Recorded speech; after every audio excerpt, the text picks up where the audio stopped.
നമസ്തേ പ്രിയമുള്ള പ്രേക്ഷകരെ, നമ്മുടെ ചർച്ച ചെയ്യുന്നു നിങ്ങളുടെ നാളെ എന്ന ജ്യോതിഷ വിഷയം. നിങ്ങളുടെ നാളെയിൽ നാം ചർച്ച ചെയ്യുന്നത് നാളെ 2026 ഫെബ്രുവരി മാസം 25-ാം തീയതി ബുധവാരം.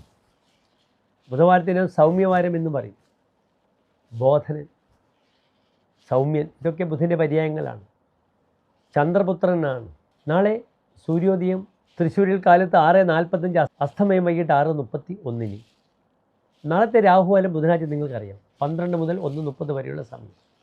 നാളത്തെ നക്ഷത്രം പ്രായണ നല്ല നക്ഷത്രമാണ്. എല്ലാ ശുഭകാര്യങ്ങൾക്കും നാം സ്വീകരിക്കുന്ന നക്ഷത്രമാണ്.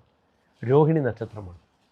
അല്ലെ, വിവാഹമായാലും ചോറൂണായാലും എല്ലാ നല്ല വിഷയത്തിനേക്കും രോഹിണി നക്ഷത്രത്തെ നാം സ്വീകരിക്കും. പക്ഷേ ബുധനാഴ്ച ഗർഭിണികളും സ്ത്രീകളും നാൽക്കാലികളും യാത്ര ചെയ്യാൻ പറ്റിയൊരു ദിവസമല്ല.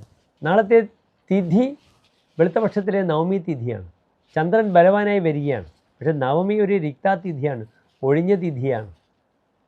ഗുണമുണ്ടാവില്ല സാമ്പത്തിക വിഷയത്തിലേക്ക്. പ്രത്യേകിച്ച് നിങ്ങൾ ശ്രദ്ധിക്കണം. ചതുർത്ഥി, നവമി, ചതുർദശി, 4, 9, 14 ഈ തിഥികൾ വളരെ ദുർബലമാണ്.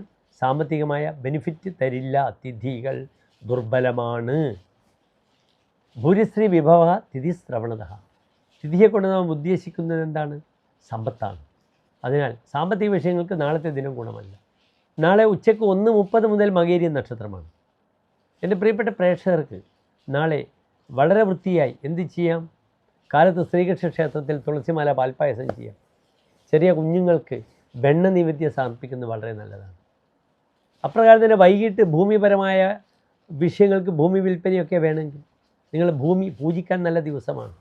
വരാഹമൂർത്തിക്ക് മകേരിയൻ നക്ഷത്രമാണ്, ബുധനാഴ്ചയാണ്. വളരെ അനുകൂലമായ ഫലം ലഭിക്കും. ഏതായാലും കാലത്ത് കൃഷ്ണൻ്റെ നക്ഷത്രമാണ് രോഹിണി നക്ഷത്രം.